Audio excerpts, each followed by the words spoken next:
Good afternoon, MyBlindCo users. I have a real quick one for you.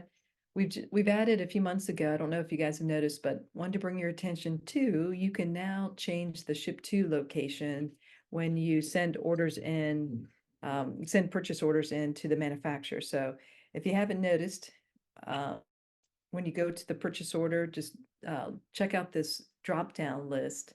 It's going to default to your shipping address, whatever you have on the company profile page, or you can click this button here and it will change it to your customer's address. And then last but not least, you can also specify a whole new contact to ship to. So just wanted to make sure you guys saw that, and if you needed it, it's there. Let us know if you have any questions. Thank you. Bye.